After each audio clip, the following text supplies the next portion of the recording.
जय हिंद दर्शकों, मैं राघव इन्वेस्टमेंट पाठशाला में एक बार फिर से आपका स्वागत करता हूं। यहां हम सीखते हैं इन्वेस्टमेंट बेसिक से एडवांस लेवल तक। आज का एपिसोड में हम जानेंगे कि बेस्ट टर्म इंश्योरेंस या बेस्ट लाइफ इंश्योरेंस कंपनी कौन सी है और उसको चूज करने के क्या क्या पैरामीटर्स हैं, ये भी हम जानेंगे। लेकिन इसके पहले अगर आपने पिछला एपिसोड नहीं देखा है तो ज़रूर देखिए, उसकी लिंक ऊपर दे रखी है, डिस्क्रिप्शन में भी दे रखी है।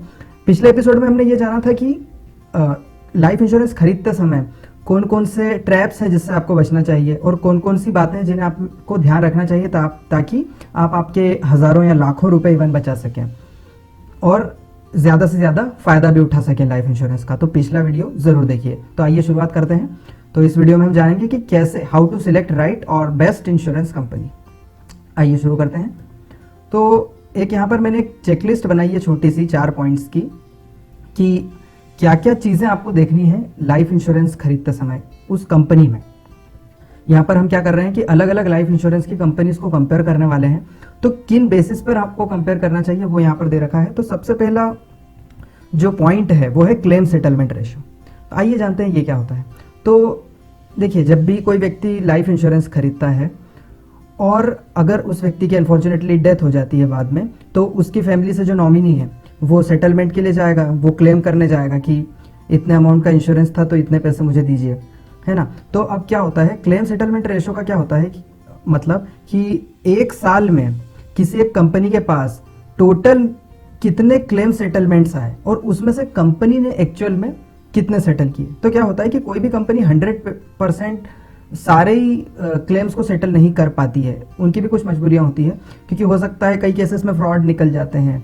और लेकिन कुछ केसेस में कंपनी भी कुछ कंपनीज ज़्यादातर तो नहीं, लेकिन कुछ कंपनीज चीट करने की कोशिश करती है कि वो कुछ ना कुछ बहाना बनाकर हमेशा क्लेम को टालने की कोशिश करती है कुछ कंपनीज। तो उसका भी रिकॉर्ड आप देख सकते हैं कि किस किस कंपनी ने ऐसा किया। तो क्लेम सेटलमेंट हमें ये बताता है कि लेट से एक साल में किसी कंपनी के पास टोटल जितने क्लेम आए उसमें से कितने प्रतिशत क्लेम उन्होंने एक्चुअल में सेटल किया या कितने प्रतिशत क्लेम्स में उन्होंने एक्चुअल में पैसा दिया।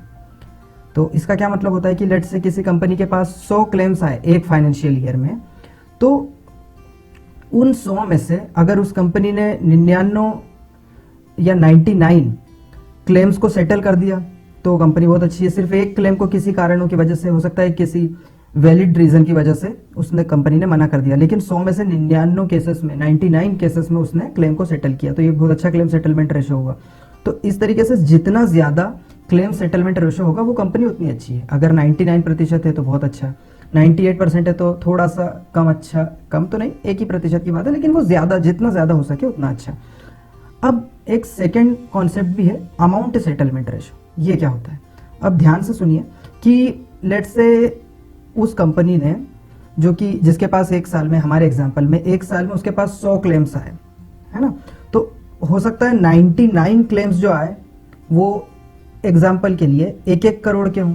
99 लोगों ने जिनकी की डेथ हुई अनफॉर्चुनेटली, उन्होंने 1-1 करोड़ का टर्म इंश्योरेंस कराया हो, और जो बचा एक है उस व्यक्ति ने 50 या 100 करोड़ का कराया हो। अब देखिए कंपनी क्या कर सकती है, कंपनी 99 लोगों का तो क्लेम सेटल कर देगी, तो कंपनी के कितने रुपए लगे, 99 करोड़ रुपए, राइट। लेकिन जो एक व्यक्ति है जिसका क्लेम 100 करोड़ का था, एग्जांपल के लिए सिर्फ 100 करोड़ का था, अगर उस एक क्लेम को कंपनी रिजेक्ट कर दे तो उसके रिकॉर्ड में तो क्या दिखेगा कि इसने 100 में से 99 लोगों के क्लेम सेटल कर दिए, लेकिन इधर कंपनी ने 100 करोड़ रुपए बचा दिए। मतलब टोटल 99 करोड़ तो उन 99 लोगों के, और इधर 100 करोड़ से एक आदमी का, टोटल क्लेम्स कंपनी के पास कितना है, 199 करोड़ के, लेकिन कंपनी ने पैसे कितने दिए, सिर्फ 99 करोड़ से 100 करोड़ रुपए कंपनी ने बचा दिए, लेकिन फिर भी कंपनी का क्लेम सेटलमेंट रेशो तो अच्छा हो गया। इसी प्रकार मतलब ये बातें अच्छे से जानने के लिए, ये चीज़ अच्छे से जानने के लिए हम अमाउंट सेटलमेंट रेशो देखते हैं कि कंपनी के पास टोटल क्लेम कितना आया था, 199 करोड़।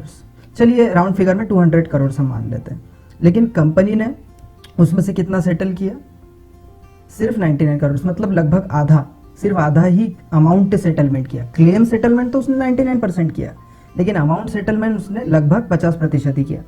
तो अमाउंट सेटलमेंट रेशो भी आपको देखना चाहिए कि इस कंपनी का कितना अच्छा है, और सिर्फ एक साल का नहीं, हो सके तो पिछले 2 या 3 सालों का देखिए।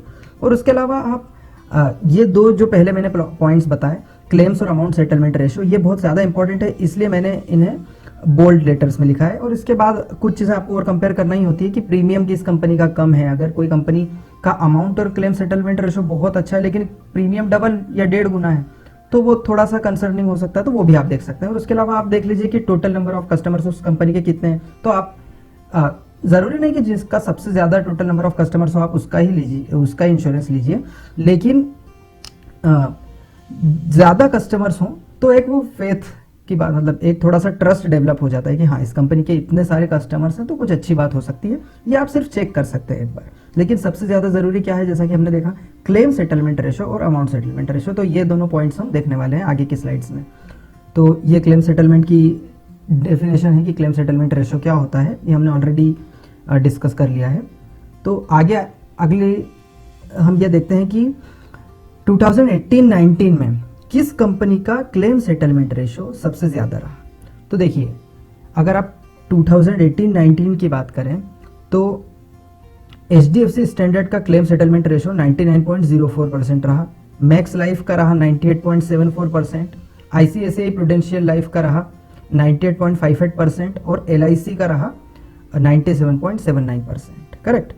अब यहाँ पर आप सोचेंगे कि यार LIC तो बहुत रेपुटेटेड कंपनी है, उसका क्लेम सेटलमेंट रेशो इनसे कम क्यों। तो देखिए यहाँ पर नंबर ऑफ क्लेम्स फाइल्ड भी दिए हुए हैं कि अगर कि 2018-19 में यहाँ पर हमने ज़्यादातर सिर्फ उन्हीं कंपनीज को कंपेयर किया है जिनका टोटल नंबर ऑफ क्लेम्स एक साल में 10,000 से ज़्यादा है, 9 या 10,000 के आसपास या उससे ज़्यादा है। सिर्फ उन्हीं कंपनीज को हमने लिया क्योंकि मार्केट में तो कई सारी कंपनीज हैं, कोई बहुत छोटी है तो हो सकता है एक ईयर में उसके सिर्फ 200 या 300 ही क्लेम सेटलमेंट रेशो है, तो उन कंपनीज को हमने अवॉइड किया है और सिर्फ टॉप 5 कंपनीज को हमने लेने की कोशिश की है।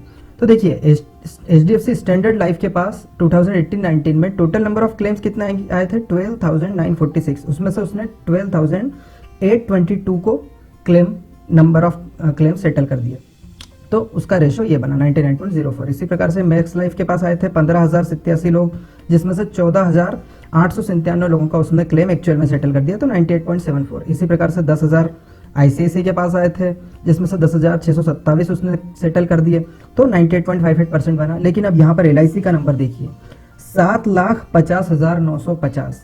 जब अमाउंट इतना बड़ा हो तो आधा 1% का डिफरेंस, मतलब ये तो बहुत ही बड़ा कंपैरिजन हो गया कि एक तरफ हम उन कंपनीज को ले रहे हैं जो कि 12-15 हज़ार एक साल में क्लेम सेटल कर रही है, लेकिन LIC ने टोटल नंबर ऑफ क्लेम्स कितना है, 7,50,950, लेकिन उसमें से वो सेटल कितने कर पाई, 7,34,328, और उस प्रकार उस हिसाब से सेटलमेंट बना 97.79। तो जब भी इंश्योरेंस लेने की बात आती है तो LIC no doubt best player है इंडिया का, क्योंकि ये गवर्नमेंट कंपनी है और बहुत पुरानी है और बहुत ज़्यादा नंबर ऑफ कस्टमर्स जुड़े हुए हैं इनके साथ। और अगर मेरे ख्याल से बाकी टॉप 5 में अगर बाकी 4 के टोटल नंबर ऑफ कस्टमर्स को हम ऐड भी कर लें तो भी LIC के कंपेयर में वो कुछ भी नहीं रहेंगे, बहुत ही कम रहेंगे। तो LIC no doubt best company है, लेकिन फिर हम दूसरी कंपनीज को कंपेयर क्यों कर रहे हैं, वो इसलिए क्योंकि LIC का जब आप प्रीमियम देखते हैं, जब आप 1 करोड़ का लेट से आप इंश्योरेंस लेने जा रहे हैं, तो LIC का जो प्रीमियम अगर दूसरी कंपनीज का 10,000 आ रहा है तो LIC का लगभग 15-15.5 हज़ार आएगा, मतलब 1.5 गुना तक। तो ये थोड़ा सा कंसर्निंग हो जाता है, मतलब काफ़ी महंगी है LIC, इसलिए दूसरी कंपनीज की तरफ लोग अट्रैक्ट होते हैं। और ठीक बात भी है कि अगर इतना ज़्यादा डिफरेंस है तो दूसरी कंपनीज का इंश्योरेंस भी लिया जा सकता है, बशर्ते कि हम अच्छे से चेक करें हर एक का claim settlement ratio, amount settlement ratio etcetera. तो ये हुई 2018-19 की बात। तो इसमें टॉप कौन रहा, HDFC, फिर मैक्स लाइफ, फिर ICICI प्रूडेंशियल और फिर LIC। इसी प्रकार से 2017-18 की अगर हम बात करें तो टॉप सेटलमेंट रहा मैक्स लाइफ का 98.26 और टॉप सेकेंड नंबर पर रहा LIC का 98.04। तो ये हुई 2017-18 की बात। उसी प्रकार से आप अच्छा ये देखिए, एक बात देखने लायक यहाँ पर है कि 2018-19 में भी SBI लास्ट में था, 17-18 में भी SBI लास्ट में है 96.76। हमेशा मुझे थोड़ा सा कम लगता है इनका क्लेम सेटलमेंट रेशो, पर लेट्स से आगे क्या होता है। तो ये हुई 2017-18 की बात। एक साल का चलिए और देख लेते हैं, 2 साल का तो हमने देख लिया 18-19 का और 17-18 का।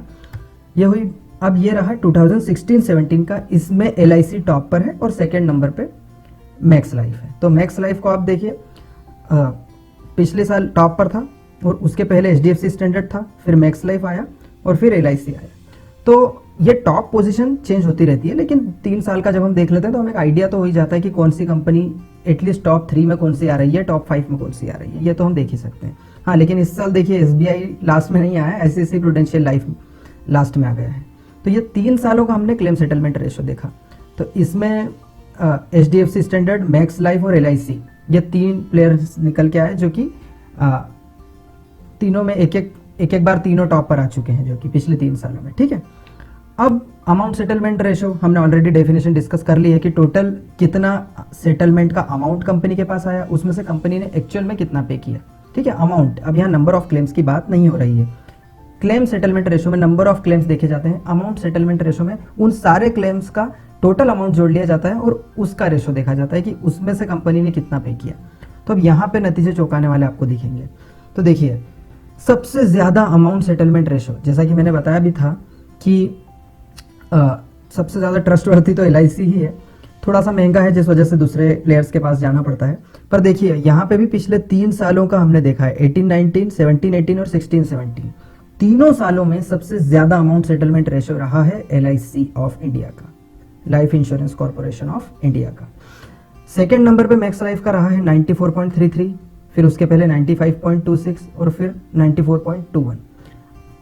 हाँ, अब यहाँ पर यह देखिए कि हमने जो सॉर्ट किया है वो 2018-19 के बेसिस पे किया है, लेकिन 17-18 में सबसे ज्यादा रेशो अगर आप देखेंगे तो मैक्स लाइफ का है, अच्छी बात है। और 2016-17 की बात करें तो अगेन LIC, मतलब पिछले 3 सालों में 2 साल तो LIC टॉप पर रहा और 1 साल मैक्स लाइफ टॉप पर रहा। उसके बाद आता है, अब देखिए यहाँ डिफरेंस कितना है, 94 से सीधा 92 ICICI प्रूडेंशियल लाइफ के केस में, और फिर 92.03 और 89.43 पिछले 3 सालों में। HDFC स्टैंडर्ड लाइफ का भी देख लीजिए, 91.97, 88.63 और 79.25, और सबसे कम SBI लाइफ का 90.21, 92.13, 85.73। तो इस प्रकार हमने देखा कि क्लेम सेटलमेंट किन कंपनीज का ज्यादा था। 3 कंपनीज हमने निकाली, LIC, मैक्स लाइफ और HDFC स्टैंडर्ड लाइफ। लेकिन जब अमाउंट सेटलमेंट की बात आई तो LIC और मैक्स लाइफ ने सबसे बेस्ट परफॉर्मेंस दिया, उसके बाद ICICI ने थोड़ा सा कम परफॉर्मेंस दिया, और फिर HDFC स्टैंडर्ड लाइफ ने थोड़ा सा और कम परफॉर्मेंस दिया। तो अब आप समझ सकते हैं कि आप इनमें से कोई एक कंपनी चुन लीजिए दिए गए रेशियोज के बेसिस पे। और इसके अलावा हमने 2 पॉइंट्स और देखे थे, वो भी आप चेक करें तो अच्छा है कि प्रीमियम कितना है, ये हमने देखा था ये यहाँ पर कि चेकलिस्ट में हमने क्लेम सेटलमेंट रेशो देख लिया सारी कंपनीज का और अमाउंट सेटलमेंट रेशो भी देख लिया। प्रीमियम मैंने जैसा कि बताया कि LIC का सबसे ज्यादा प्रीमियम रहेगा, तो अगर आप उतना महंगा प्रीमियम पे नहीं करना चाहें तो आप दूसरी कंपनीज के पास भी जा सकते हैं, HDFC, मैक्स, जैसा आप चाहें। लेकिन आप तीनों का प्रीमियम जरूर कंपेयर कीजिए, तीनों की वेबसाइट पर जाइए, बड़ी आसानी से आपको 1 करोड़ के टर्म इंश्योरेंस का एग्जाम्पल लेके या जो भी अमाउंट आपने सिलेक्ट किया हो उसका एग्जाम्पल लेके आप चेक कर सकते हैं। पर हाँ, जहाँ तक बात क्लेम सेटलमेंट और अमाउंट सेटलमेंट की बात आती है तो हमने कंपनीज आपको दिखा दी है। तो ये सब पॉइंट्स चेक कीजिए, टोटल नंबर ऑफ कस्टमर्स भी चेक कीजिए और लाइफ इंश्योरेंस ले लीजिए। तो अगर आपको ये वीडियो पसंद आया हो तो इस वीडियो को लाइक कीजिए, कमेंट कीजिए, कोई अगर आपका क्वेश्चन हो तो वो भी आप कमेंट कर सकते हैं, हम ज़रूर आंसर करेंगे। और शेयर कीजिए इस वीडियो को ताकि आपके फ्रेंड्स भी इसका लाभ ले सकें और कौन सा लाइफ इंश्योरेंस सिलेक्ट करना है वो भी अच्छे से जान सकें। और चैनल को ज़रूर सब्सक्राइब कीजिए ताकि आगे भी ऐसी महत्वपूर्ण जानकारियाँ आपको समय समय पर मिलती रहें। तो तब तक के लिए मुझे आज्ञा दीजिए। जय हिंद।